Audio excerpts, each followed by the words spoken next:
আমাদের নবী সাল্লাল্লাহু আলাইহি ওয়াসাল্লাম তার মেয়ে ফাতিমা রাদিয়াল্লাহু আনহাকে বলছেন, হে ফাতিমা, হে আমার কলিজার টুকরা মেয়ে, হে আমার কলিজার টুকরা মেয়ে, তুমি শোনো, পৃথিবীতে আমার কাছে যা চাওয়ার তুমি চেয়ে নাও, পরকালে আমি তোমার কোনো হেল্প করতে পারছি না।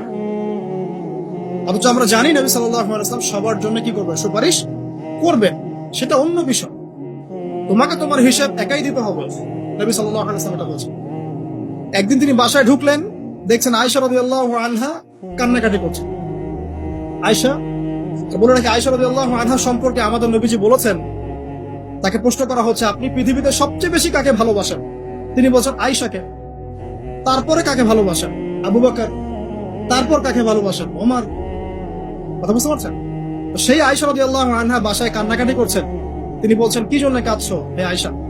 আয়েশা রাদিয়াল্লাহু আনহা বলছেন, জাহান্নামের আযাবের ভয়ে আমি কাঁদছি। কি হবে ইয়া রাসূলুল্লাহ আমাদের শিশু? তখন আল্লাহর নবী তার স্ত্রীকে বলছেন, যাকে তিনি সবচেয়ে বেশি ভালোবাসেন, তাকে বলছেন, তিনটা ক্ষেত্র বা তিনটা জায়গা আছে যখন পৃথিবীর কোনো মানুষকে চিনতে পারবে না পরকালে, এমনকি আমিও তোমাকে চিনতে পারবো। সেটা কি?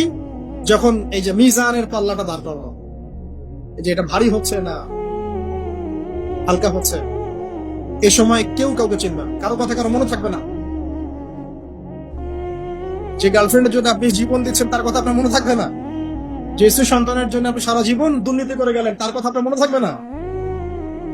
এমনকি যে স্ত্রীর কাছে আপনি অনেক প্রেমময় স্বামী, সেও আপনার কথা মনে রাখবেন যখন মিজানের পাল্লাটা উঁচু করা। দুই, যখন আমল নামা ছুড়ে দেওয়া হবে, আমল নামা এভাবে উন্মুক্ত করে ছুড়ে দেওয়া হবে, ইকরা কিতাবাক, তুমি আজকে তোমার কিতাব পড়ো, ওয়া কাফা বিনাফসিকা আল-ইয়াওমা আলাইকা হাসিবা, আজকে তুমি নিজেই তোমার নফসের হিসাব নেওয়ার জন্য যথেষ্ট।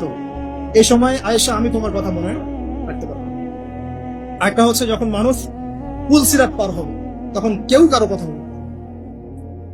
এখান থেকে শিক্ষা কি? নূহ আলাইহিস সালামের পরিবারের সদস্য হয়েও তারা আল্লাহর আনুগত্য না করার কারণে জাহান্নামে যাচ্ছেন। লূত আলাইহিস সালামের পরিবারের সদস্য হয়েও ঈমান না আনার কারণে তারা কি করছেন? জাহান্নামে যাচ্ছেন। আমাদের শিক্ষা হচ্ছে আমাদের পরিবারগুলোর, যে আমাদের এই বংশ, আমাদের এই যে টাকা পয়সা, স্ট্যাটাস, রং, হ্যাঁ, বাড়ি গাড়ি, পলিটিক্যাল পদ, কোনো কিছুই আমাদেরকে আল্লাহর আযাব থেকে বাঁচাতে পারবে না যদি আমরা প্রকৃত মুসলিম মুমিন না হতে পারি। তো পরিবারের সদস্যদেরকে আল্লাহ পাক ঈমানদার হওয়ার তৌফিক এনায়েত করুন।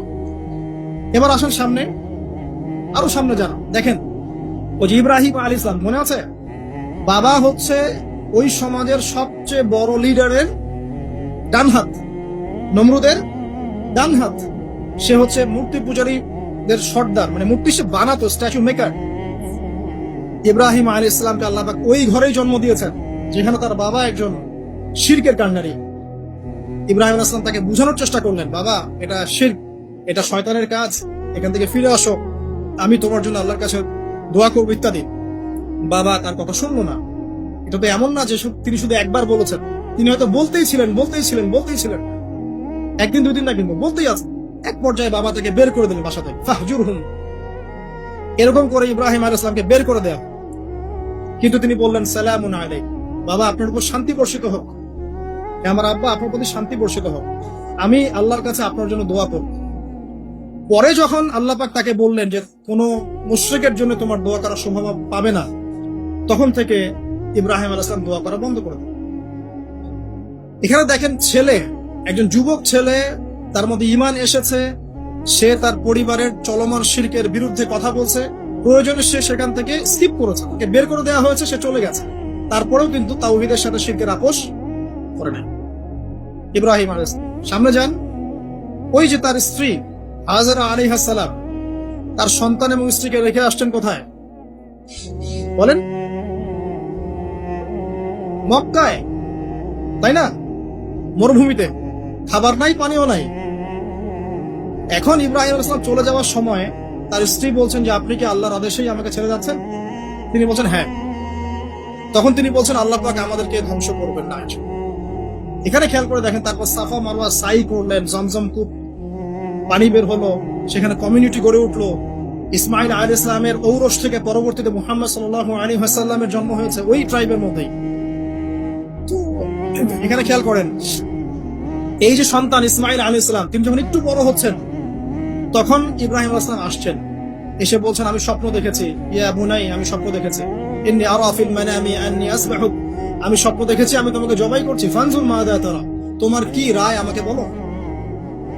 এখন ইসমাঈল আলাইহিস সালাম বলছেন, কিশোর ইসমাঈল, ইয়া আবাতি, হে আমার বাবা, ইফআল মা তু'মার, আপনি সেটাই করেন যা আল্লাহ আপনাকে আদেশ করেছেন। সাতাজিদুনি ইনশাআল্লাহু মিনাস সাবিরিন, ইনশাআল্লাহ আপনি আমাকে সবরকারী পাবেন। কার কথা এটা? ইসমাঈল আলাইহিস সালামের কথা। এখন খেয়াল করে দেখেন, ইসমাঈল আলাইহিস সালামকে কিন্তু তার বাবা 24 ঘন্টা কাছে রেখে মানুষ করেন নাই।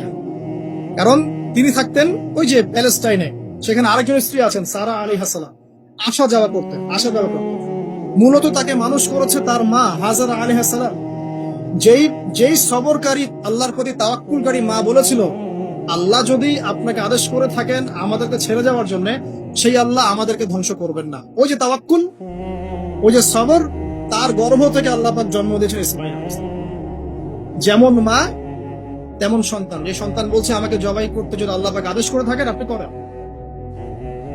তো ঘরের মধ্যে স্ত্রীরা, আমাদের ঘরের স্ত্রীরা যদি হাজারা আলাইহিস সালামের মতো না হতে পারে, সবরকারিনী এবং আল্লাহর প্রতি তাওয়াক্কুলকারিনী, আমাদের বোনেরা, আমাদের মায়েরা যদি হাজারা আলাইহিস সালামের মতো সবরকারিনী হতে না পারে, আল্লাহর প্রতি তাওয়াক্কুলকারী হতে না পারে, তাহলে তাদের গর্ভ থেকে কশ্চিন কালেও ইসমাঈলের জন্ম হবে।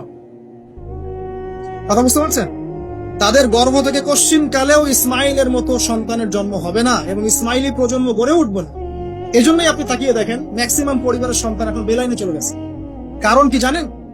মায়ের সমস্যা আছে। শুধু বাপেই সমস্যা থাকে না, মায়েও সমস্যা থাকে। মায়ের ফিতরাত সন্তানের মতো চলে আসে। তো নারীরা যদি আল্লাহর আনুগত্যশীলা না হয়, মুমিনা মুসলিমা, 5 ওয়াক্ত নামাজ পড়া, লজ্জাস্থানের হেফাজত করা, খাস পর্দা করা, হ্যাঁ, স্বামীর আনুগত্যকারী, প্রেমময়ী, তারা যদি না হতে পারে, সবরকারিনী, তাওয়াক্কুলকারিনী, তাহলে ওই মায়েদের গর্ভ থেকে আপনি ইসমাঈলের মতো সন্তান কিন্তু পাবেন না। ইল্লা মাশাআল্লাহ, ইল্লা মাশাআল্লাহ।